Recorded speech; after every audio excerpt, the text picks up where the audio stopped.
Story time audio ബുക്സിലേക്ക് എല്ലാവർക്കും സ്വാഗതം. സുധാകർ മംഗളോദി എഴുതിയ നോവൽ ഗൃഹപ്രവേശം തുടരുന്നു. ഭാഗം 3. ഉമയ്ക്ക് അവനെ ജീവനായിരുന്നു. ഇനിയിപ്പോൾ ശേഖരമ്മാവനോട് അതേപ്പറ്റി എങ്ങനെയാ പറയുക? ആ ചിന്തയോട് കുട്ടേട്ടന് യോജിപ്പുണ്ടായിരുന്നില്ല. മീനുവിനറിയോ, നമ്മുടെ ആപത്ത് കാലത്ത് ഈ ശേഖരമ്മാവനും മാമിയും ഒന്നും നമുക്കില്ലായിരുന്നു. പാവപ്പെട്ട ഈ അയൽക്കാരും നാട്ടുകാരും മാത്രമേ ഉണ്ടായിരുന്നുള്ളൂ. കുട്ടികൾ പഠിച്ച് ഒരു നിലയ്ക്ക് എത്തുമെന്നായപ്പോഴാണ് മാമനും മാമിയും ബന്ധവും പറഞ്ഞ് വരാൻ തുടങ്ങിയത്. ആപത്തിലില്ലാത്തവരെ ബന്ധുവായി കാണാൻ എനിക്ക് വിഷമമുണ്ട്. പിന്നെ വിനയൻ ഇഷ്ടമാണെങ്കിൽ. പക്ഷേ വിനയൻ്റെ പ്രതികരണം തീരെ പ്രതീക്ഷിക്കാത്ത രീതിയിലായിരുന്നു. എനിക്ക് ഈ വിവാഹം മതി, ഇല്ലെങ്കിൽ എനിക്ക് കല്യാണമേ വേണ്ട. കുട്ടേട്ടനും മീനുവേട്ടത്തിയും ഒപ്പം ഞെട്ടിപ്പോയി. നീ എന്താ കുട്ടി പറയണത്? അവരുടെ പണം മോഹിച്ചാണോ? പണവും എനിക്ക് പുല്ലാണ്. പക്ഷേ എൻ്റെ മനസ്സിനിണങ്ങിയ പെൺകുട്ടിയെ മാത്രമേ ഞാൻ വിവാഹം ചെയ്യൂ. അതിന് ഈ പെൺകുട്ടിയെ നീ കണ്ടിട്ട് പോലുമില്ലല്ലോ. ഞാൻ കണ്ടിട്ടുണ്ട്. ഞങ്ങൾക്ക് അന്യോന്യം ഇഷ്ടവുമാണ്. കുട്ടേട്ടൻ വിയർത്തുപോയി. അപ്പോൾ എൻ്റെ വിനിക്കുട്ടൻ എൻ്റെ അടുത്തൊരു നാടകം കളിക്കുകയായിരുന്നു. വിനയൻ മറുപടി പറഞ്ഞില്ല. നിനക്ക് ആ കുട്ടിയെ ഇഷ്ടമാണെങ്കിൽ ഇങ്ങ് കൂട്ടിക്കൊണ്ട് പോന്നോളൂ. എനിക്ക് സമ്മതമാ മോനെ. ചുമ്മാ വിളിച്ചുകൊണ്ട് പോരുന്നതാണോ മര്യാദ?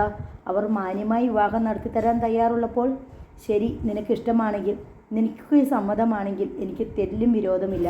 പക്ഷെ ആ വീട്ടിലേക്ക് ഇനി ഒരിക്കൽ കൂടി കടന്നു ചെല്ലാൻ എന്നോട് ആവശ്യപ്പെടരുത്, അത്രമാത്രം. കുട്ടേട്ടൻ സ്വന്തം കിടക്കയിൽ ചെന്ന് വീണു.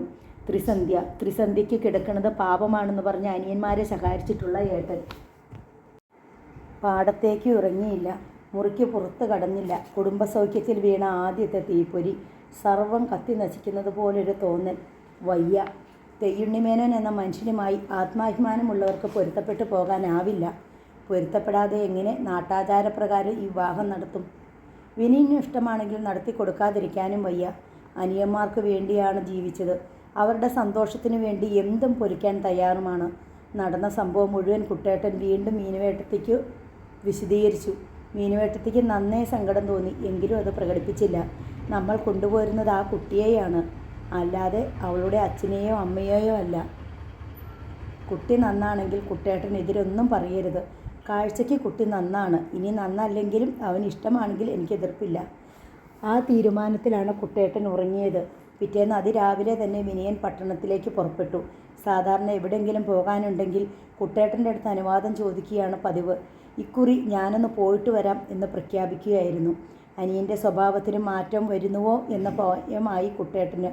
നിശ്ചല ജനത്തിൽ ഒരു പൂവിതൾ വീണാൽ മതിയല്ലോ അലകളുണ്ടാവാൻ.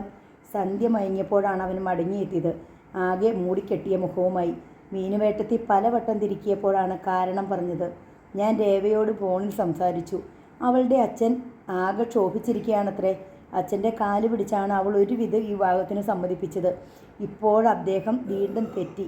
അദ്ദേഹം പറയുന്നത് കുട്ടേട്ടൻ ചെന്ന് മാപ്പ് പറഞ്ഞാലേ ഇനി ഈ കല്യാണത്തിന് വഴങ്ങൂ എന്നാണ്. ഒരു തെറ്റും ചെയ്യാത്ത കുട്ടേട്ടൻ മാപ്പ് പറയാനോ? മീനുവേട്ടത്തി തളർന്നുപോയി. മാപ്പ് പറഞ്ഞില്ലെങ്കിൽ ഈ കല്യാണം നടക്കില്ല. അതൊരു പൊട്ടിത്തെറിയായിരുന്നു. അവൻ വാശിയും സങ്കടം കൊണ്ട് വീർപ്പുമുട്ടി. ഈ കല്യാണം നടന്നില്ലെങ്കിൽ ഞാൻ ജീവിച്ചിരിക്കില്ല. സാധിക്കില്ല. അത് അനിയൻ്റെ ശബ്ദമായിരുന്നു. എൻ്റെ കുട്ടേട്ടൻ ഏതോ ഒരു പൊതുമടിശീലക്കാരൻ്റെ മുന്നിൽ മാപ്പ് പറയണമെന്ന് പറഞ്ഞാൽ അത് നടക്കില്ല. വീട്ടിൽ വിളിച്ചു വരുത്തി അപമാനിച്ചു വിട്ടതിന് അയാളാണ് മാപ്പ് പറയേണ്ടത്. അനിയ, വിനയൻ അലറി. നീ ആവശ്യമില്ലാത്ത പ്രശ്നത്തിൽ തലയിടണ്ട. ആവശ്യമില്ലാത്ത പ്രശ്നമോ? ഈ വീട്ടിലെ പ്രശ്നം എൻ്റെയും പ്രശ്നമാണ്. എൻ്റെ കുട്ടേട്ടൻ ഈ കുടുംബത്തിൽ കാണപ്പെട്ട ദൈവമാണ്. അദ്ദേഹം പണം കൂട്ടിവെച്ച് അതിനു മുകളിൽ കാതിലിരിക്കുന്ന ഒരു ചെകുത്താനോട് മാപ്പ് പറയണോ? എന്നിട്ട് കല്യാണം നടക്കേണ്ട. അത് തീരുമാനിക്കുന്നത് നീയല്ല വിനയേട്ട. പണവും പത്രാസുമുള്ള ഒരു പെണ്ണിനെ കണ്ടപ്പോൾ നിങ്ങളെ തന്നെ മറന്നോ? അനു, നീ പ്രസംഗിക്കാൻ മിടുക്കനാണ്, അറിയാം. നാടകം എഴുതിയോ അഭിനയിച്ചും വികാരനിർഭരമായി സംഭാഷണങ്ങൾ പറയാനും നിനക്ക് വശമുണ്ട്. പക്ഷെ അത് കേട്ട് രസിക്കാനുള്ള മൂഡിലല്ല ഇപ്പോൾ ഞാൻ. പോത്തിനോട് വേദമോതിയിട്ട് കാര്യമില്ലല്ലോ, ഇല്ലേ? എടാ വിനിക്കുട്ടാ, അനിക്കുട്ടാ, മീനുവേട്ടത്തി ഇരുവർക്കും മധ്യേ എത്തി. എന്താ ഇത്? കുട്ടേട്ടൻ ഇപ്പോൾ വരും. നിങ്ങൾ വഴക്കിടുന്നത് കണ്ടാൽ ഏട്ടൻ നെഞ്ച് തകർന്ന് വീഴും. മണ്ണിനോട് പടവെട്ടുന്ന ആളാണെങ്കിലും ആ മനസ്സ് വെണ്ണനെയ്യാണെന്ന് നിങ്ങൾക്കറിയാമല്ലോ. ഞാൻ എന്തു പറഞ്ഞെന്നാ ഏട്ടത്തിയമ്മേ? അനിയൻ ദേഷ്യത്തിൽ വെട്ടിത്തിരിഞ്ഞു. ആ പെൺകുട്ടിക്ക് വിനയനോട് അത്ര സ്നേഹമാണെങ്കിൽ ഒപ്പം ഇറങ്ങി വരാൻ പറയണം. അല്ലാതെ നമ്മുടെ എല്ലാമായ കുട്ടേട്ടനെ കൊണ്ട് ആ ചെകുത്താൻ്റെ മുന്നിൽ മാപ്പ് പറയിപ്പിക്കുക. ഒത്തിരി അപേക്ഷിച്ചും കാല് പിടിച്ചുമാണ് അച്ഛനെ കൊണ്ട് അവൾ വിവാഹത്തിന് സമ്മതിപ്പിച്ചത്. മകൾക്ക് വേണ്ടി ജീവിക്കണ അച്ഛനാണെന്നാണ് അവൾ പറയുന്നത്. അങ്ങനെയുള്ള അച്ഛനെ ഇനിയും ധിക്കരിക്കാൻ വയ്യെന്നാണ് അവൾ പറയണത്. അച്ഛൻ മക്കൾക്ക് വേണ്ടി അഡ്ജസ്റ്റ് ചെയ്യണത് ഒരു പുതുമയൊന്നുമല്ല. ജന്മം നൽകിയവർക്ക് ജീവിപ്പിക്കാനും കടമയുണ്ട്. എന്നാൽ ഒരേട്ടൻ അനിയന്മാർക്ക് വേണ്ടി ജീവിതം ഒഴിഞ്ഞു വെക്കുന്നത് അപൂർവ സംഭവമാണ്. അങ്ങനെയുള്ള ഏട്ടനെ വിനയേട്ടനെ ധിക്കരിക്കാം ഇല്ലേ? വിനയേട്ടൻ്റെ ഭാവി വധുവിന് അവരുടെ അച്ഛനെ ധിക്കരിക്കാനും വയ്യ. അപ്പോൾ നിങ്ങളിൽ ആർക്കാണ് കുടുംബസ്നേഹം? കുടുംബസ്നേഹം ഉള്ളതുകൊണ്ടാണ് ഇത് നടത്തി തരാൻ കുട്ടേട്ടനോട് ആവശ്യപ്പെടുന്നത്. ഇല്ലെങ്കിൽ എനിക്ക് എൻ്റെ സ്വന്തം ഇഷ്ടപ്രകാരം എന്തുമാകാമായിരുന്നല്ലോ. അത് കേട്ടുകൊണ്ടാണ് കുട്ടേട്ടൻ പാടത്തുനിന്ന് എത്തിയത്. വേദനയോടെ അദ്ദേഹം ഇരു കൈകളും നെഞ്ചോട് ചേർത്ത് പിടിച്ചു. സ്നേഹം കൊണ്ട് പണിഞ്ഞ ഗ്രഹം, സ്നേഹത്തിൻ്റെ ആവാസസ്ഥാനമായ ഗ്രഹം. ഇപ്പോൾ കേൾക്കുന്നത് എന്താണ്? കണ്ണുകളിൽ ഒന്നും പറയരുതേ എന്ന അപേക്ഷയുമായി മീനുവേട്ടത്തി കുട്ടേട്ടനെ നോക്കി. വിനുക്കുട്ടാ, കുട്ടേട്ടൻ വിളിച്ചു. രേവ നീ സ്നേഹിക്കുന്ന പെൺകുട്ടിയാണെന്നും നിങ്ങളുടെ വിവാഹം മുൻകൂട്ടി തീരുമാനിക്കപ്പെട്ടിരുന്നതാണെന്നും എനിക്കറിയില്ലായിരുന്നു. അറിഞ്ഞിരുന്നെങ്കിൽ തെയ്യുണ്ണി മേനോൻ എന്ന ആ മനുഷ്യൻ്റെ അടുത്ത് എന്ത് അപമാനം സഹിച്ച് ഞാൻ നിശബ്ദം വാലാട്ടിയിരുന്നേനെ. നീ എൻ്റെ അടുത്ത് നാടകം കളിച്ചു.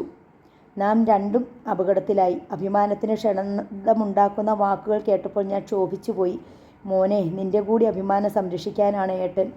ഏട്ടൻ്റെ അഭിമാനത്തെ ക്ഷതപ്പെടുത്തും വിധം എന്താണ് അദ്ദേഹം പറഞ്ഞത്? അതൊന്നും അറിയണമല്ലോ. അവർക്ക് ചേർന്നൊരു ബന്ധമല്ല ഇതെന്ന് പറഞ്ഞു കാണും. അല്പം പൊങ്ങച്ചം വിളമ്പി കാണും. പൊങ്ങച്ചം ഭാവിക്കാനുള്ള പദവി അവർക്കുണ്ടായിട്ടാണെന്ന് നാമങ്ങ് സമാധാനിച്ചാൽ പ്രശ്നം തീർന്നില്ലേ? വിനയൻ ചോദിച്ചു. എനിക്ക് വിനയേട്ടനെ ഓർത്ത് ലജ്ജ തോന്നുന്നു. പണത്തിന് മുന്നിൽ വാലാട്ടുന്ന വീണ്ടും അനിയൻ നിയന്ത്രണം വിട്ടു. അനു, കുട്ടേട്ടൻ്റെ സ്വരമുയർന്നു.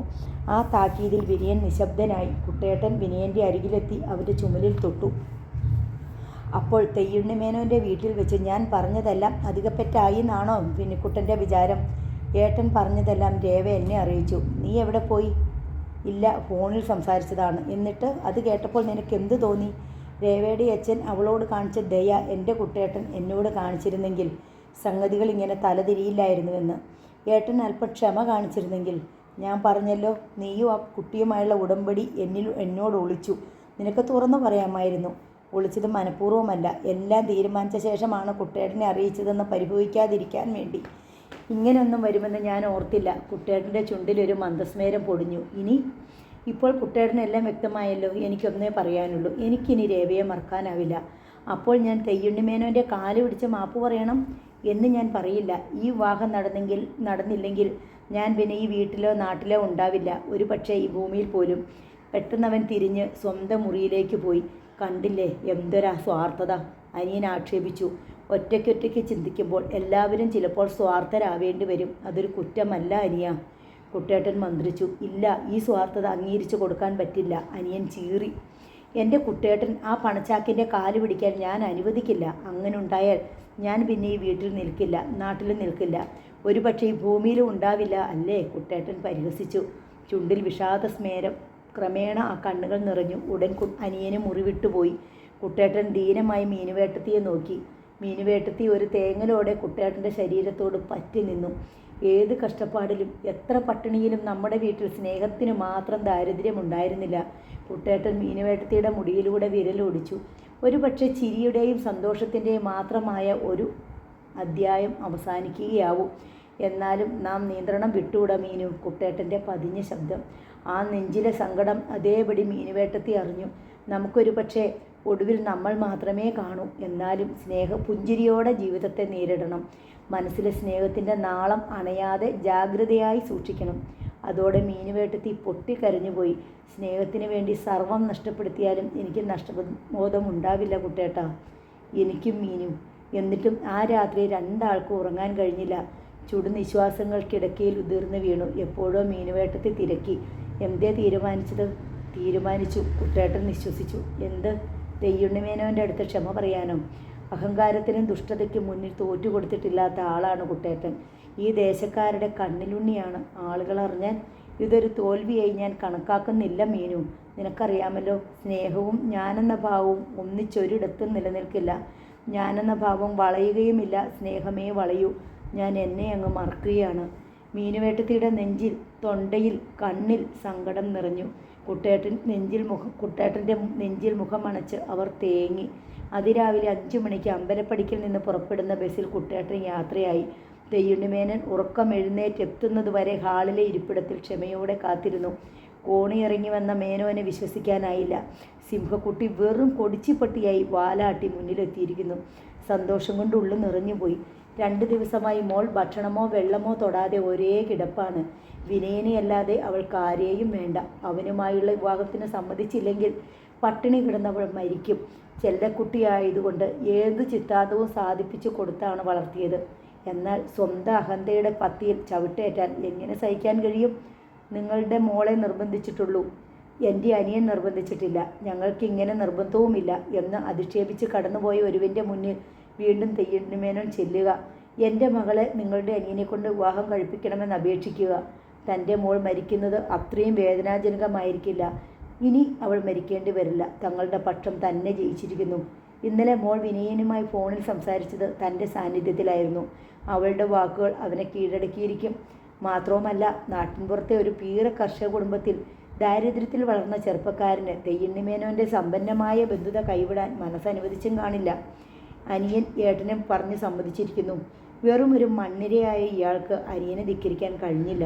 കഷ്ടപ്പെട്ട് പഠിപ്പിച്ചുവെങ്കിൽ ഒരു നിലയ്ക്കെത്തുമ്പോൾ അനിയൻ്റെ ചെലവിൽ സുഖമായി ജീവിക്കാമെന്ന ലാഭേച്ഛയും മനസ്സിലുണ്ടായിരുന്നിരിക്കും. ഇയാൾ അനുജൻ്റെ ആജ്ഞകൾക്ക് വഴങ്ങിയിരിക്കുന്നു. ഉള്ളിൽ പതയുന്ന സന്തോഷം തെയ്യുണ്ണിമേനോൻ പുറമേ കാണിച്ചില്ല. അന്ന് അങ്ങനെയൊക്കെ സംസാരിക്കേണ്ടി വന്നതിൽ എനിക്ക് വിഷമമുണ്ട്. മാപ്പ് പറയാനാണ് ഞാൻ വന്നത്. അത് പറയുമ്പോൾ കുട്ടേട്ടൻ്റെ നെഞ്ചു പൊടിയുന്നുണ്ടായിരുന്നു. അപ്പോൾ ഇത്തിരി പോകുന്നൊരു കൊച്ചുകുട്ടിയുടെ മുഖം അദ്ദേഹത്തിൻ്റെ മനസ്സിൽ തെളിഞ്ഞു. അവനെ കയ്യിലേൽപ്പിച്ചുകൊണ്ട് അച്ഛൻ പറഞ്ഞു, മോനെ, നീ ഇനി ഇവൻ്റെ ഏട്ടൻ മാത്രമല്ല അച്ഛനും കൂടിയാണ്. ഇവനെ കരയിപ്പിക്കരുത്. അന്ന് തനിക്ക് എത്ര വയസ്സുണ്ടാവും? 16ഓ 17ഓ? അന്നേ താൻ കുട്ടിയല്ലാതായി, വൃദ്ധനായ അച്ഛനായി. ഭേഷ്! മേനോൻ്റെ വരണ്ട അട്ടഹാസം. എനിക്ക് വിരോധമൊന്നും ഇല്ലാടോ കുട്ടനായരെ.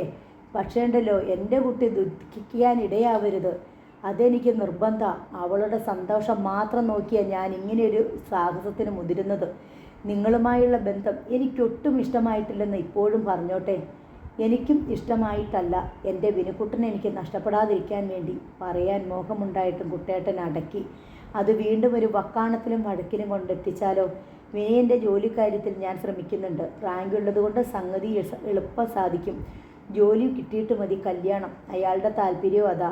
അവൻ അങ്ങനെ പറഞ്ഞോ? എന്നോട് പറഞ്ഞതല്ല, ഇവിടെ അറിയിച്ചതാണ്. ഞാൻ ഈ ചെറുപ്പക്കാരനെ ഫോട്ടോഗ്രാഫിലല്ലാതെ കണ്ടിട്ടില്ല. അപ്പോഴേക്കും പരിചാരകൻ തട്ടത്തിൽ ചായക്കപ്പുമായി എത്തി. ചായ എടുക്കൂ, മേനോൻ്റെ കൽപ്പന. എൻ്റെ മോൾ ഇന്നുവരെ ആർക്കും ഭക്ഷണമോ പാനീയമോ വിളമ്പിയിട്ടില്ല. അവളുടെ കാര്യം നോക്കാനായി മാത്രം ഞാനിവിടെ പരിചാരകരെ വെച്ചിട്ടുണ്ട്. എന്നിട്ടും അന്ന് നിങ്ങളുടെ മുമ്പിൽ അവൾ പാനീയവുമായി എത്തി. വിനയനോടുള്ള അവളുടെ സ്നേഹത്തിൻ്റെ തെളിവായിരുന്നത്. എന്നിട്ടും അന്ന് അവൾ നീട്ടിയ പാനീയം നിങ്ങൾ നിരസിച്ചു. ഇനിയിപ്പോൾ അവൾ നിങ്ങൾക്ക് എന്തെങ്കിലും വിളമ്പി തന്നില്ലെങ്കിൽ പരിഭവിക്കാൻ പാടില്ല. ആ, ചായ എടുക്കൂ. വീണ്ടും മേനോൻ പോർ വിളിക്കുകയാണെന്ന് കുട്ടേട്ടന് മനസ്സിലായി. ഇത് ഈ മനുഷ്യൻ്റെ സ്വഭാവമാവാം, അല്ലെങ്കിൽ സമ്പത്തിലും പദവിയിലും തന്നിൽ താണവരോടുള്ള നിലപാടാകാം. അപ്പോഴും കുട്ടേട്ടൻ മരണക്കിടക്കിയിൽ പരീക്ഷീണനായി കിടക്കുന്ന അച്ഛനെയും അച്ഛൻ്റെ അരികുപറ്റി നിൽക്കുന്ന 4 വയസ്സുകാരനെയുമാണ് ഓർത്തത്. അദ്ദേഹം പുഞ്ചിരിയോടെ തളികയിൽ നിന്ന് ചായക്കപ്പെടുത്തു. ഇടവഴി അവസാനിക്കുന്നത് പാടശേഖരങ്ങളുടെ തുടക്കത്തിലാണ്. പിന്നീട് അങ്ങോട്ട് പച്ചപ്പാടങ്ങൾക്ക് വീണ പട്ടുനാട പോലെ നീളുന്ന നടവരമ്പാണ്.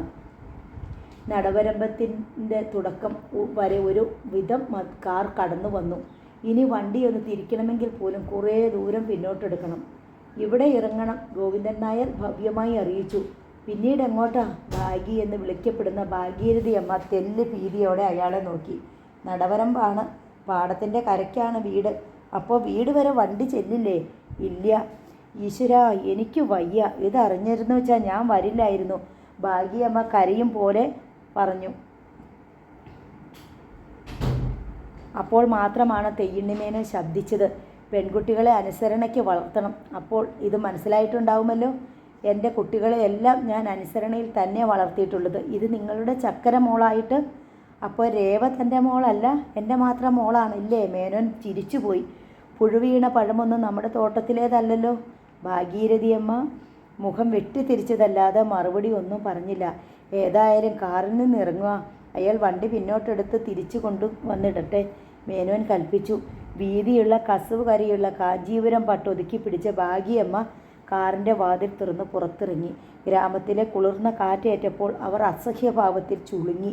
അത് കണ്ട് ഗോവിന്ദൻ നായരുടെ ഉള്ളിൽ ചിരിച്ചു. ഓണം കയറി ചെല്ലാൻ മടിക്കുന്ന ഈ കുഗ്രാമത്തിൽ നിന്ന് 28-30 വർഷങ്ങൾക്ക് മുമ്പ് സൗന്ദര്യം കണ്ട് മോഹിച്ച് തെയ്യുണ്ണിമേനോൻ കൊണ്ടുവന്ന പെൺകിടാവാണ് ഈ നിൽക്കുന്നത്. തെയ്യുണ്ണിമേനോൻ്റെ ചിരകാല ആശ്രിതനായ ഗോവിന്ദൻ നായർ ഇപ്പോഴും ആ പഴയ രൂപം ഓർക്കുന്നു. വില കുറഞ്ഞ ഓയിൽ സാരി വാരിച്ചുറ്റി എണ്ണകനിയുന്ന നെറ്റിയും പരിഭ്രാന്തി കത്തുന്ന മുഖവുമായി ഒരു ഉൾനാടൻ പെണ്ണ്. ഓട്ടയടയാതിരിക്കാൻ കാതിൽ കനം കുറഞ്ഞ ഈർക്കിൽ തുണ്ട് അണിഞ്ഞിരുന്നു. മേനോൻ കഴുത്തിലണിയിച്ച താലിമാല മാത്രമായിരുന്നു ഏക ആഭരണം. അന്ന് മേനോനും ഇന്നുള്ളതിൻ്റെ 100-1 എത്തിയിരുന്നില്ല. ഭാഗ്യമ്മ വന്നതോടെ വെച്ചടി കയറ്റമായിരുന്നല്ലോ. അതിൽ അഭിമാനിക്കാനും കുറച്ചൊക്കെ അഹങ്കരിക്കാൻ പോലും ആ അമ്മയ്ക്ക് അവകാശമുണ്ടെന്ന് ഗോവിന്ദൻ നായർക്കറിയാം. എന്നാൽ കഴിഞ്ഞ കാലം മറന്നുള്ള ആ പെരുമാറ്റം അസഖ്യം. പൊട്ടിപ്പിറന്നത് സമ്പത്തിൻ്റെ നടുവിലാണെന്ന ഭാവം. AC ഘടിപ്പിച്ച മുറിയിലെ പട്ടുമെത്തയിൽ നിന്നും പുറത്തു കിടന്നാൽ ഉരുകിപ്പോകുമെന്ന അഭിനയം. വല്ലാത്ത ചേറുമണം. ഭാഗ്യമ്മ മൂക്ക് ചുളിച്ചു. കാറ്റിൽ കൈതപ്പൂവിൻ്റെ മണമുണ്ട്. ഗോവിന്ദൻ നായർ തിരുത്തി. ഡ്രൈവർ മെല്ലെ മെല്ലെ കാർ പിന്നോട്ടെടുത്തു. ഇനി ഈ വരമ്പ് താണ്ടി എത്ര ദൂരം പോകണം? മേനോൻ ഗോവിന്ദൻ നായരോട് തിരക്കി. ഇല്ല. ഗോവിന്ദൻ നായർ വഴികാട്ടിയായി മുമ്പേ നടന്നു. അപ്പോഴേക്കും വരമ്പിൻ്റെ അങ്ങേത്തലയ്ക്കിൽ നിന്ന് ബന്ധപ്പെട്ട് ഓടി വരുന്ന കുട്ടേടനെ കാണായി. 100 ജോലികൾക്കിടയിൽ ഓടി വരികയാണ്. ചെക്കൻ്റെ വീട് കാണാൻ എത്തിയവരെ കൂട്ടിക്കൊണ്ട് വരാൻ. ചെക്കനെ തന്നെ അയക്കണത് ഭംഗിയല്ലല്ലോ. അനിയനോട് പറഞ്ഞതാണ്, ഞാൻ പോകാം, പക്ഷേ എൻ്റെ കുട്ടേട്ടനെ ചെറുതാക്കും വിധം എന്തെങ്കിലും വർത്തമാനം അവരുടെ നാവിൽ നിന്ന് വീണാൽ ഞാൻ ചിലപ്പോൾ ചുട്ട മറുപടി പറഞ്ഞെന്ന് വരും. അവനെ ഒഴിവാക്കാൻ കാരണം അതാണ്. പഠിക്കൽ കൊണ്ടുവന്ന കലമുടയ്ക്കുന്നത് എന്തിന്? അപ്പോൾ പിന്നെ ഇതുവരെ സഹിച്ച ത്യാഗങ്ങളെല്ലാം വെറുതെ ആവില്ലേ? താൻ അനുവദിച്ചില്ലെങ്കിൽ വിനയൻ സ്വന്തം ഇഷ്ടപ്രകാരം ഈ വിവാഹം നടത്തിക്കളയുമെന്ന വിചാരമൊന്നുമില്ലായിരുന്നു. പക്ഷേ ഈ വിവാഹം നടന്നില്ലെങ്കിൽ അവൻ മറ്റൊരു വിവാഹത്തിന് സമ്മതം നൽകാതിരിക്കാൻ അത് കാരണമായേക്കും. മാത്രമല്ല, ഇക്കാരണത്താൽ വീട് വിട്ടവൻ പോയാൽ, അവനെ തനിക്ക് നഷ്ടപ്പെട്ടാൽ പിന്നെ തൻ്റെ ജന്മവും സുഖവും കോമിച്ചതിനെന്തർത്ഥം? ഓടിപ്പിടിച്ച് കുട്ടേട്ടൻ അതിഥികൾക്കരികിലെത്തി. വരൂ, വഴിയൊക്കെ വളരെ മോശമാണ്. അല്പദൂരം നടക്കേണ്ടിയും വരും. ക്ഷമാപണത്തിൻ്റെ സ്വരത്തിലാണ് കുട്ടേട്ടൻ പറഞ്ഞത്. സാരമില്ല എന്നൊരു സാന്ത്വനം പ്രതീക്ഷിച്ചിരുന്നു. തെയ്യുണ്ണിമേനോനോ ഭാര്യയോ മറുപടി പറഞ്ഞില്ല. രണ്ടുപേരുടെയും മുഖം എന്തിനോ കനത്ത് കെട്ടിയിരുന്നു. ഗോവിന്ദൻ നായർ ഇരുപക്ഷത്തേക്ക് മാറി മാറി നോക്കി മന്ദഹസിച്ചു. കുശലം പറഞ്ഞു. അനുരഞ്ജനത്തിനു വേണ്ടി കിണഞ്ഞു പരിശ്രമിച്ചു കൊണ്ടിരുന്നു. വരമ്പ് നിറയെ പുല്ലുള്ളതുകൊണ്ട് കാല് നോവുന്നില്ല. പൈക്കളെ വളർത്താൻ പറ്റിയ സ്ഥലം, നല്ല സ്ത്രീയുള്ള ഗ്രാമം. അങ്ങനെ ഗോവിന്ദൻ നായർ ഓരോ വിഷയവും തപ്പിപ്പിടിച്ചുകൊണ്ടിരുന്നു. പടിപ്പുരയ്ക്ക് മുന്നിലെത്തിയപ്പോൾ ഭാഗ്യമ്മ മേനോനെ നോക്കി നെറ്റി ചുളിച്ചു. ഇതാണോ വീട്? തൊഴുത്തുപോലുണ്ട്. കുട്ടേട്ടൻ കേൾക്കരുതാത്ത ശബ്ദത്തിലാണ് അവർ പറഞ്ഞത്. എങ്കിലും കുട്ടേട്ടൻ കേട്ടതായി നടിച്ചില്ല. കഴുത്തറ്റം മുങ്ങി. ഇനി കുളിച്ച് കയറുക തന്നെ അദ്ദേഹം സമാധാനിച്ചു. മേനോനും ഭാര്യയും ആ വീടും പരിസരവും പഠിക്കുകയായിരുന്നു. മരച്ചുവരുകൾ, ജനാലകൾക്ക് പകരം ഇത്തിരി പോന്ന കിളിവാതിലുകൾ. മേൽക്കൂര ഓടാണ്, നിലത്ത് സിമൻറ്റ് തേച്ചിട്ടുണ്ട്. അത്രയും പരിഷ്കാരങ്ങൾ. കാറ്റും വെളിച്ചവും കടക്കാത്ത ഈ കൂട്ടിനകത്ത് വേണമോ തങ്ങളുടെ മോളിനി പാർക്കാൻ? മേനോൻ ദേഷ്യം കടിച്ചു വെച്ച് ഗോവിന്ദൻ നായരുടെ മുഖത്തേക്ക് നോക്കി. ഇതിനാണോ താൻ തരക്കേടില്ലെന്ന് പറഞ്ഞ വീട്? ഇതാണോ താൻ തരക്കേടില്ലെന്ന് പറഞ്ഞ വീടും പരിസരവും അവസ്ഥകളും? തന്നെ എന്തിനേ ഞാൻ ഇങ്ങോട്ട് പറഞ്ഞയച്ചത്? അടുക്കി പിടിച്ചുള്ള ആ ചോദ്യങ്ങൾ കുട്ടേട്ടൻ കേൾക്കരുതെന്നുണ്ടായിരുന്നേ ഉള്ളൂ ഗോവിന്ദൻ നായർക്ക്. ആരും വഴക്കിടുന്നതും തെറ്റിപ്പിരിയണതും സാധുവായ ഗോവിന്ദൻ നായർക്ക് ഇഷ്ടമല്ല. കഴിവതും ആളുകളെ ഒരുമിപ്പിക്കാനേ അയാൾ ശ്രമിക്കൂ. അതിന് നമ്മളുടെ കുട്ടി ഇവിടെ തന്നെ കഴിയണമെന്ന് നിർബന്ധമൊന്നും ഇല്ലല്ലോ. നമ്മളവർക്കൊരു വീട് വെച്ച് കൊടുത്താൽ പോരെ? അതിനിപ്പോൾ വലിയ പങ്കപ്പാടൊന്നും ഇല്ലല്ലോ. ഗോവിന്ദൻ നായർ അടക്കത്തിൽ തന്നെ മേനോനെ സമാധാനിപ്പിച്ചു. കുട്ടേട്ടനും മീനുവേട്ടത്തെയും അതിഥികളെ സൽക്കരിക്കാനായി അങ്ങിങ്ങ് ഓടി നടക്കുന്നുണ്ടായിരുന്നു. ഉള്ള നല്ല ഇരിപ്പിടങ്ങൾ അത്രയും ഉമ്മർത്തൊരുക്കിയിട്ടുണ്ടായിരുന്നു. 4-5 തരം പലഹാരങ്ങളും ചായയും മീനുവേട്ടത്തിൽ തയ്യാറാക്കി. കൂടാതെ പഴയരിയുടെ പൊടിയരി വച്ച ചോറിനോടൊപ്പം നിരവധി ഉപദംശങ്ങളും പായസവും. മീനുക്കുട്ടന് കുറച്ചിലുണ്ടാവരുത്, തങ്ങളുടെ പക്ഷത്തു നിന്ന് ഒരു വീഴ്ച വരരുത്. മീനുവേട്ടത്തിക്ക് അത് നിർബന്ധമുണ്ടായിരുന്നു. എന്നിട്ടും മേനോൻ്റെയും ഭാര്യയുടെയും മുഖം തെളിഞ്ഞില്ല. അവർ ഓരോ ഗ്ലാസ് ചായയിൽ നിർത്തി, അതും കഷായം കുടിക്കുന്ന ഭാവത്തിൽ. ഊണ് കഴിക്കാൻ നിൽക്കില്ലെന്ന് തീർത്തു പറയുകയും ചെയ്തു. കുട്ടേട്ടനും മീനുവേട്ടത്തെയും അപമാനത്തിൽ മുറിപ്പെട്ടു. പക്ഷേ ആ മുറിവ് ഒളിച്ചു പിടിച്ച് പുഞ്ചിരിക്കുന്നതിൽ അവർ വിജയിച്ചു. വിനയൻ ഒരു ചമ്മിയ ചിരിയോടെ അകവാതിൽക്കൽ വന്നു നിന്നു. അനിയൻ സ്വന്തം മുറിയിൽ നിന്നും പുറത്തിറങ്ങിയതുമില്ല. പുറപ്പെടാൻ നേരം മേനോൻ പറഞ്ഞു, എൻ്റെ മോളുടെ ഇഷ്ടം മാത്രമേ ഞാൻ നോക്കുന്നുള്ളൂ. എല്ലാം അറിഞ്ഞിട്ടും അവൾക്ക് ഇത് തന്നെ മതിയെന്ന് നിർബന്ധമാണെച്ചാ. മേനോൻ പടിയിറങ്ങി. പിന്നിൽ ഭാഗ്യമ്മ. കുട്ടേട്ടൻ അവരെ ഇടവഴിയുടെ തുടക്കത്തിൽ കാർ കിടക്കുന്നിടത്ത് കൊണ്ടുചെന്നാക്കി. ഒരു ബന്ധുവിനോടുള്ള പരിഗണനയും ആദരവും സംസാരത്തിലോ പെരുമാറ്റത്തിലോ മേനോനും ഭാര്യയും കുട്ടേട്ടന് നൽകിയില്ല. തങ്ങളെക്കാൾ താഴേക്കിടയിലുള്ള ഒരാൾ എന്ന അകൽച്ച സൂക്ഷിക്കാൻ പ്രത്യേകം ശ്രദ്ധിക്കുകയും ചെയ്തു. അതിഥികൾ പോയതോടെ അനിയൻ ഉമ്മറത്തെത്തി. വിനയേട്ടൻ കേൾക്കെ അവൻ പൊട്ടിത്തെറിച്ചു. പഠിപ്പും ആരോഗ്യവും കാണാൻ തെറ്റില്ലാത്ത മുഖവുമുള്ള എൻ്റെ വിനയേട്ടന് ഒരു പെൺകുട്ടിയെ കിട്ടാൻ ഇത്ര പ്രയാസമോ? അനിയ, വിനയൻ അവനെ തുറച്ചു നോക്കി. ഇരുവരും പോരു കോഴികളെ പോലെ ചിറഞ്ഞു നിന്നു. മീനുവേട്ടത്തി അനിയന്മാർക്കിടയിൽ ചാടി വീണു. അനിയനെ പിടിച്ചു മാറ്റി. അനു, നീ അകത്തു പോവാനാ പറഞ്ഞത്. ഞാനാണല്ലോ എല്ലാവർക്കും അധികപ്പറ്റ്. പരിഭവത്തിൽ മുഖം വെട്ടിത്തിരിച്ചവൻ അകത്തേക്ക് നടന്നു. തിരിയുമ്പോൾ അവൻ്റെ കടക്കെണ്ണിൽ തുളുമ്പിയ നീർമുത്ത് മീനുവേട്ടത്തിയുടെ കരൾ നോവിച്ചു. ഉടൻ പിന്നാലെ ചെന്ന് സ്വാന്തനിപ്പിക്കാൻ. എന്താ എൻ്റെ അനുക്കുട്ട ഇത്? നിങ്ങൾ ഏട്ടാനുജന്മാർ ഇങ്ങനെ കീരിയും പാമ്പുമായി തുടങ്ങിയാലോ? എങ്ങനെ കഴിഞ്ഞ കുട്ടികളാണ് നിങ്ങൾ? നിങ്ങൾ കൂടപ്പുറപ്പുകളുടെ സ്നേഹം കണ്ട് അത്ഭുതപ്പെടാത്തവരായി ആരെങ്കിലും ഉണ്ടോ ഈ ദേശത്ത്? എന്നിട്ടിപ്പോൾ ഞാൻ എന്തു ചെയ്തുവെന്നാണ്? ആത്മാഭിമാനമുള്ള ആർക്കെങ്കിലും സഹിക്കാൻ പറ്റണ വാചകമാണോ പുറപ്പെടാൻ നേരം ആ മനുഷ്യൻ പറഞ്ഞത്? എന്നിട്ടും ഈ വിവാഹം തന്നെ മതിയെന്നല്ലേ വിനയേട്ടൻ ശടിക്കുന്നത്? അനിയൻ വെട്ടിത്തിരിഞ്ഞകത്തേക്ക് പോയി. ഒരാഴ്ച തികഞ്ഞില്ല, തെയ്യണ്ണിമേനോൻ്റെ കത്ത് വന്നു. മകളുടെ താല്പര്യത്തെ മാത്രം പരിഗണിച്ച് വിവാഹത്തിന് സമ്മതിച്ചിരിക്കുന്നു അത്രേ. വിവാഹം നിശ്ചയിക്കും മുമ്പ് തന്നെ എല്ലാവരെയും സന്തോഷിപ്പിച്ചുകൊണ്ട് വിനയന് PWDയിൽ നിയമനവും ലഭിച്ചു. നല്ല ഒരു ദിവസം നോക്കി തെയ്യണ്ണിമേനോൻ്റെ ബംഗ്ലാവിൽ വെച്ച് വിവാഹ ദിവസം തീരുമാനിക്കപ്പെട്ടു. മേനോൻ്റെയും ഭാര്യയുടെയും അഹന്തയുടെ മുഖങ്ങളെ കൂട്ടേട്ടനും കുടുംബവും മറക്കാൻ ശ്രമിച്ചു. തങ്ങളുടെ ഗൃഹത്തിലേക്ക് കടന്നു വരുന്ന സ്നേഹരൂപിണിയായ വധുവിൽ പ്രതീക്ഷകൾ അർപ്പിച്ചു. ധനപ്രമത്തതയുടെ മധ്യേ നിന്ന് വീട്ടുകാരുടെ അനിഷ്ടത്തെ എതിർത്ത് തോൽപ്പിച്ചുകൊണ്ട് സ്വന്തം സ്നേഹത്തെ സാക്ഷാത്കരിക്കാനായി മാത്രം നാട്ടിൻപുറത്തെ ഒരു സാധാരണ കുടുംബത്തിലേക്ക് കടന്നു വരുന്ന കുലവധു. അനിയന് പോലും വലിയ സങ്കല്പങ്ങളുണ്ടായി. ഒരേട്ടത്തിയമ്മ കൂടി. ധനിക കുടുംബാംഗമാണെങ്കിലും പാവപ്പെട്ടവരെ സ്നേഹിക്കാനും മനസ്സിലാക്കാനും കഴിയുന്നവൾ. ഒരു നാൾ ഗംഗയ്ക്ക് വേണ്ടി താനും ഇത്തരമൊരു ധീരസാഹസം കാണിക്കേണ്ടി വരും. ഇടവരമ്പിൻ്റെ ഓരത്ത് കുടിലുകെട്ടി താമസിക്കുന്ന കുലമഹിമയോ സൽപ്പേരോ ഇല്ലാത്ത പെണ്ണിനെ വീട്ടിലേക്ക് കൂട്ടിക്കൊണ്ടുവരുന്നതിൽ കുട്ടേട്ടനും മീനുവേട്ടത്തിക്കും അനിഷ്ടം കാണിച്ചെന്ന് വരില്ല. മീനുവേട്ടത്തിക്കൊപ്പം രേവയേട്ടത്തിയും തനിക്കിപ്പോൾ കരുത്ത് പകർന്നു തന്നുവെന്ന് വരും. നോക്കനിയ, എന്നെ നോക്ക്. അവനവന് ശരിയെന്ന് തോന്നുന്ന കാര്യം മുൻപിൽ നോക്കാതെ, ഭീഷണികളെ ഭയക്കാതെ ധീരതയോടെ നിറവേറ്റ്. വിനയനും അനിയനും പഴയതുപോലെ കൂട്ടുകാരായി. വീട്ടിൽ നിന്ന് അവധിയിൽ വിട പറഞ്ഞ ആനന്ദം മടങ്ങി വന്നു. പഴയ പ്രസരിപ്പും പൊട്ടിച്ചിരികളും പുനർജനിച്ചു. എല്ലാവരും ഒന്നിച്ച് പട്ടണത്തിൽ പോയി കല്യാണക്കോടികൾ വാങ്ങി. രേവയ്ക്കണിയാനുള്ള മന്ത്രകോടി മീനുവേട്ടത്തിയാണ് തിരഞ്ഞെടുത്തത്. ഇടവഴിയുടെ അന്ത്യത്തിൽ നിരനിരയായി കാറുകൾ വന്നു നിന്നു. വധുവിനെ കൈപിടിച്ച് ആനയിച്ചത് മീനുവേട്ടത്തിയാണ്. ഒതുക്കുകൾ കയറുമ്പോൾ മീനുവേട്ടത്തി പ്രത്യേകം ഓർമ്മിപ്പിച്ചു. വലതുകാൽ വെച്ച് കയറണേ മോളെ, ഇനി ഇതാണ് നിന്റെ വീട്. അത് കേട്ട് രേവ നാണം കൊണ്ട് തുടിക്കുന്നത് കാണാനായി വിനയൻ ഒളികണ്ണിട്ട് നോക്കി. അവൾ നിർവികാരതയുടെ ആവരണത്തിലാണ്.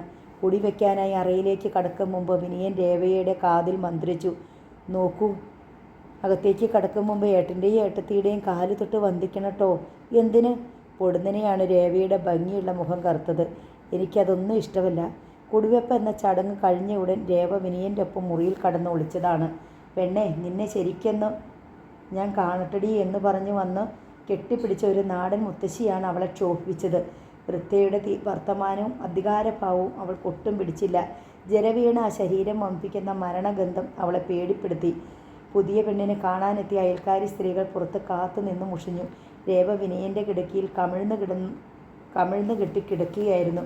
വിവാഹത്തിന് മുമ്പേ പരിചിതരാണെങ്കിലും വിനയന് നന്നേ അമ്പരപ്പുണ്ടായി. രേവയെ എങ്ങനെ കൈകാര്യം ചെയ്യണമെന്നറിയാതായി. വിനയൻകുട്ട, ആ പെങ്കൊച്ചിനെ ഒന്നിങ്ങ് പറഞ്ഞു വിട്, ഞങ്ങളൊന്ന് കാണട്ടെ. ഏതോ ഒരു സ്ത്രീ പുറത്തുനിന്ന് വിളിച്ചു പറയുകയും ചെയ്തു. രേവയെ കാണാനായി പലരും പുറത്ത് കാത്തു നിൽക്കുന്നുണ്ടെന്ന് തോന്നുന്നു. ചെല്ലു, ഏട്ടത്തിയമ്മ എല്ലാവരെയും പരിചയപ്പെടുത്തി തരും, വിനയൻ പറഞ്ഞു. ഉത്തരം ഒരു പൊട്ടിത്തെറിയായിരുന്നു. എനിക്ക് ആരെയും പരിചയപ്പെടണ്ട. മാനേഴ്സില്ലാത്ത വർഗം എന്തൊക്കെയാ ചോദിക്കുന്നത്, എന്തൊക്കെയാ പറയണത്? മര്യാദ എന്തെന്നറിയാമെങ്കിൽ ഭാര്യയും ഭർത്താവും മാത്രമായ മുറിയുടെ വാതിക്കൽ നിന്ന് ഇങ്ങനെ വിളിച്ചു പോവുമോ? വിളിക്കുന്ന രീതിയോ എടി പൊടിയെന്നൊക്കെ. ഞാനെന്താ അത്ര ചീപ്പാ? വിനയൻ കുഴങ്ങി. നാടൻ സ്ത്രീകളല്ലേ രേവേ, സ്നേഹവും സ്വാതന്ത്ര്യവും കൊണ്ടുള്ള സംസാരമാ. ഉള്ളിലൊന്നും ഉണ്ടാവില്ല. പട്ടണത്തിലെ പോലെയല്ല. ഗ്രാമത്തിൽ ആളുകൾ തമ്മിലുള്ള ബന്ധം കുറച്ചുകൂടി ശക്തമാണ്. അതിൻ്റെ ഒരു സ്വാതന്ത്ര്യവും അധികാരവും കാട്ടിയെന്ന് വരും. എനിക്ക് വയ്യ ഇതൊന്നും സഹിക്കാൻ. വിനയനെ അറിയുമല്ലോ ഞാൻ വളർന്ന സാഹചര്യം. അറിയാം മോളെ. എന്നാലും എനിക്ക് വേണ്ടി ചെറിയൊരു അഡ്ജസ്റ്റ്മെൻറ്റ്. അതൊരു അപേക്ഷയായിരുന്നു. രേവ കിടക്കയിൽ എഴുന്നേറ്റിരുന്നു. വിനുവിന് വേണ്ടി എന്തെല്ലാം സഹിച്ചു ഞാൻ. ഈ വിവാഹമൊന്ന് നടന്നു കിട്ടാൻ എത്ര പട്ടിണി കിടന്നു. അച്ഛൻ്റെയും അമ്മയുടെയും ഏട്ടൻ്റെയും ഏച്ചിമാരുടെയും എത്ര ശകാരം കേട്ടു. അത്രയുമൊക്കെ പോരെ. എന്നിട്ടും ഈ വീട്ടിൽ കടന്ന നിമിഷം വിനു എന്നോട് പറഞ്ഞത് എന്താണ്? എൻ്റെ നെഞ്ച് തകർന്നുപോയി. എന്താണ് ഞാൻ പറഞ്ഞത്? വിനയൻ അത്ഭുതമായി. ഏട്ടൻ്റെയും ഏട്ടത്തിയമ്മയുടെയും കാല് തൊടാൻ ഞാനെന്താ അവരുടെ അടിമയോ? എന്താ രേവ ഇത്? ഇങ്ങനെയൊക്കെ തെറ്റിദ്ധരിച്ചാലോ? വിനയന് വല്ലാത്ത വിമ്മിട്ടം തോന്നി. ഏട്ടനും ഏട്ടത്തിയും എനിക്ക് അച്ഛനും അമ്മയുമാണ്. അവരുടെ കാല് തൊട്ട് വന്ദിക്കാൻ പറഞ്ഞത് അനുഗ്രഹം നിനക്ക് ലഭിക്കാനാണ്, അല്ലാതെ നിന്നെ അവരുടെ അടിമയാക്കാനല്ല. എനിക്ക് ഇത്തരം ശീലമൊന്നും പരിചയമില്ല. ഞങ്ങളുടെ വീട്ടിൽ ഏട്ടൻ്റെയോ ഏട്ടത്തിമാരുടെയോ കാല് തൊട്ട് വന്ദിക്കുന്ന ഏർപ്പാടുമില്ല. തുല്യ സ്വാതന്ത്ര്യത്തോടെ ഇടപെടും. എല്ലാ കാര്യത്തിലും തുല്യ. വിനുവിൻ്റെ വീട്ടിൽ ഇപ്പോഴും ശിലായുഗത്തിലെ ശീലങ്ങളാണെന്ന് ഇപ്പോഴേ അറിഞ്ഞുള്ളൂ. വിനയൻ നിശബ്ദനായി. രേവ പറയുന്നതിലും അല്പമൊക്കെ ന്യായം അയാൾക്ക് തോന്നാതിരുന്നില്ല. പ്രത്യേകിച്ച് രേവയുടെ പക്ഷത്തു നിന്ന് ചിന്തിക്കുമ്പോൾ. രേവ വളർന്ന സാഹചര്യവും താൻ വളർന്ന സാഹചര്യവും അമ്പേ വ്യത്യസ്തമായിപ്പോയി. വിനയൻ പിന്നീട് അവളെ ഒന്നിനും നിർബന്ധിച്ചില്ല. കാത്തുനിന്ന സ്ത്രീകൾ രേവയെ കാണാതെ തന്നെ മടങ്ങി. തങ്ങൾക്കുണ്ടായ അനുഭവം പൊടുപ്പും തൊങ്ങലും വെച്ച് വിതരണം ചെയ്യുന്നതിനായി. ഒരു സ്ത്രീ മീനുവേട്ടത്തിയോട് തുറന്നടിച്ചു. മീനുവിൻ്റെ അനിയത്തി ഒരു ഡംബുകാരിയാണെന്ന് തോന്നുന്നു. പണത്തിൻ്റെ തണ്ട് ശരിക്കും കാണിച്ചു. കുട്ടിയല്ലേ? മീനുവേട്ടത്തി അവരെ സമാധാനിപ്പിക്കാൻ ശ്രമിച്ചു. പിന്നെ കുട്ടി മുലകൂടി മാറിയിട്ടില്ല. ഇത്ര നേരത്തെ കല്യാണം കഴിപ്പിച്ചത് കഷ്ടമായി. ആ പരിഹാസത്തിൻ്റെ മുന്നിൽ മീനുവേട്ടത്തി ചൂളി. വിനയൻ്റെ മുറിയിൽ ചെന്ന് രേവയെ കൂട്ടിക്കൊണ്ടുവന്ന് എല്ലാവർക്കും പരിചയപ്പെടുത്തി കൊടുക്കാനുള്ള സ്വാതന്ത്ര്യം തനിക്ക് ലഭിച്ചിട്ടുള്ളതായി മീനുവേട്ടത്തിക്കും അനുഭവപ്പെട്ടില്ല. ശേഖരമാമനും സുന്ദരിമാമിയും തലേനാളെ എത്തിയിരുന്നു. ഉള്ളിലെ പിണക്കം ഒളിച്ചു പിടിച്ച് അവർ ഉത്സാഹപൂർവ്വം എവിടെയും ഓടി നടന്നു. ഉമയും ഉഷയും വരാതിരുന്നതിൽ ആർക്കും പരാതിയുണ്ടായില്ല. ആളുകൾ പിരിഞ്ഞപ്പോൾ സുന്ദരിമാമി മീനുവേട്ടത്തിയുടെ അരിയിലെത്തി. ആ കുട്ടിയൊരു കേമിയാണ് കേട്ടോ, സുന്ദരിമാമി മീനുവേട്ടത്തിയുടെ കാതിൽ ചൊല്ലി. നിൻ്റെയും കുട്ടിൻ്റെയും കാല് തൊട്ട് വന്നിക്കാൻ വിനയം പറഞ്ഞപ്പോൾ അവളൊരു നോട്ടം. പിന്നെ എന്നെ അതിന് കിട്ടില്ല എന്ന്. ആരും കേട്ടില്ലെന്നാ രണ്ടാളുടെ വിചാരം. പക്ഷെ ഞാൻ കേട്ടു. ഭയങ്കരി തന്നെ. സൂക്ഷിക്കണേ മീനു. വിനയന് വേണ്ടി നിങ്ങൾ പെട്ട പാടൊക്കെ വെറുതെ. അറുത്ത് കൈക്ക് ഉപ്പിടാൻ ഇനി അവൾ അനുവദിക്കില്ല. സത്യത്തിൽ എൻ്റെ ഉമ്മ വരേണ്ടതാ ഇവിടെ. പക്ഷേ എനിക്കതിലൊരു പിണക്കവും ഇല്ല കേട്ടോ. സുന്ദരിമാമിക്ക് കടുത്ത പിണക്കമുണ്ടെന്ന് മീനുവേട്ടത്തിക്ക് അറിയാമായിരുന്നു. ആ ഉള്ളിൽ നിറയെ വിഷമാണെന്നും. എങ്കിലും രേവയെപ്പറ്റി അവർ പറഞ്ഞതിൽ അല്പം സത്യമുണ്ടെന്ന് അറിയാമായിരുന്നതിനാൽ അവരെ എതിർക്കാൻ മീനുവേട്ടത്തിക്ക് ധൈര്യമുണ്ടായില്ല. വടക്കത്തി പെണ്ണുങ്ങളല്ലേന്ന്. വലിയ പത്രാസുകളായിരിക്കും. ആണുങ്ങളെ ഭരിക്കുന്ന വകകളാ. ഏതായാലും പണത്തിന് വേണ്ടി ഒന്നാന്തരം ഒരു ആൺകുട്ടിയുടെ ജന്മം തുലച്ചു. അവസാന വാചകത്തിലെ ആരോപണം മീനുവേട്ടത്തിയെ ചുണ്ടി പിടിപ്പിച്ചു. എന്നിട്ടും അവർ മറുപടി പറഞ്ഞില്ല. അവർ ചായ കൂട്ടുകയായിരുന്നു. വിനയന് രേവയ്ക്കുമുള്ള ചായയുമായി മുറിയിലെത്തിയത് സുന്ദരിമാമിയാണ്. വാതിൽക്കലെത്തിയപ്പോഴേ സ്നേഹം തുളുമ്പുന്ന സ്വരത്തിൽ അവർ വിളിച്ചു. വിനുക്കുട്ടാ, രേവമോളെ, ദാ ചായ. സുന്ദരിമാമിയെ കണ്ടെന്ന് ട്രെയിൽ നിന്ന് ഒരു ഗ്ലാസ് ചായ എടുത്ത് വിനയൻ പുറത്തേക്ക് പോയി. സുന്ദരിമാമി പൂത്തുവിടർന്ന വശ്യ മന്ദഹാസവുമായി രേവയുടെ അരികിലെത്തി. മോളാകെ ബോറടിച്ചിട്ടുണ്ടാവും ഇല്ലേ? ഞാൻ മീനുവിനോട് പലവട്ടം പറഞ്ഞതാണ് ചെന്ന് കുട്ടിയെ പുറത്തേക്ക് കൂട്ടിക്കൊണ്ട് വരൂന്ന്. അവളൊരു വകയാ, ഒരു തരം കന്നാലി. ഏതു നേരവും പണിയെടുക്കണമെന്ന ചിന്തയേ ഉള്ളൂ. ആളുകളോട് പെരുമാറാനൊന്നും അറിയില്ല. പഠിപ്പില്ല. ഈ ഗ്രാമത്തിന് വെളിയിൽ കടന്നിട്ടുമില്ല. കുട്ടി തനിച്ചിരുന്ന് മടുത്തിട്ടുണ്ടാവുമല്ലോ എന്നോർത്താ ചായയും എടുത്ത് ഞാനിങ്ങ് പോന്നത്. ചായയ്ക്ക് പൊടിയും മധുരവും ഒന്നും പാകാണെന്ന് നോക്കിയേ. ആ പുഞ്ചിരിയിലും മധുരമൊഴിയിലും രേവ അലിഞ്ഞു. അവളുടെ മുഖം പ്രസന്നമായി. ചായ ഗ്ലാസ് വാങ്ങി. അല്ലെങ്കിൽ തന്നെ വിനുവിൻ്റെ ബന്ധുക്കളായി കല്യാണത്തിനെത്തിയവരിൽ രേവയ്ക്ക് അല്പമെങ്കിലും താല്പര്യം തോന്നിയത് സുന്ദരിമാമിയോടായിരുന്നു. തേനൂറുന്ന വർത്തമാനം, നല്ല പെരുമാറ്റം, ചുണ്ടിൽ മായാത്ത പുഞ്ചിരി, വശീകരിക്കുന്ന വാചാലത. സോഫിസ്റ്റിക്കേറ്റഡ് എന്ന് പറയാൻ അവർ മാത്രമേ ഉണ്ടായിരുന്നുള്ളൂ. വയസ്സായിട്ടും നല്ല ഒന്നാന്തരം ബനാറസ് സിൽക്കാണ് അണിഞ്ഞിരിക്കുന്നത്. ഷാമ്പു ചെയ്ത് പിന്നിൽ വിശറി പോലെ കെട്ടിവെച്ച മുടി. അടുത്തെത്തുമ്പോൾ വില മുന്തിയ സുഗന്ധം. നല്ലൊരു ധനിക തറവാടി ലുക്ക്. പണമുള്ളവരെ ആദരിക്കുന്ന പ്രകൃതം. രേവ പ്രത്യേകം നോട്ട് ചെയ്തു. വിനുവിൻ്റെ വക്കീലമ്മാവൻ്റെ ഭാര്യയാണെന്ന് ആരോ പറഞ്ഞു തന്നിരുന്നു. എറണാകുളത്താണത്രേ താമസം. പ്രീ ഡിഗ്രി 2 വർഷം സെൻറ്റ് തെരേസാസിലായിരുന്നതുകൊണ്ട് എറണാകുളം സുപരിചിതമായിരുന്നു. ഇഷ്ടപ്പെട്ട നഗരം. ആ ഇഷ്ടം സുന്ദരിമാമിയോടും തോന്നി. കുട്ടൻ്റെ മീനുവിൻ്റെ അടുത്ത് ഞാൻ തുറന്നു പറഞ്ഞു, ഈ കുട്ടി കുടുംബത്ത് വന്നത് നിങ്ങളുടെ ഭാഗ്യമാണെന്ന്. രേവയൊന്ന് നാണത്തിൽ ചുളുങ്ങി. വെറുതെ പറഞ്ഞതല്ല. വിനയൻ്റെ സ്ഥിതിക്ക് രേവമോളെ പോലെ പണവും പദവിയുള്ള ഒരു കുട്ടിയെ കിട്ടണമെങ്കിൽ തപസ് ചെയ്യണം. നോവൽ വീണ്ടും നാളെ തുടരും.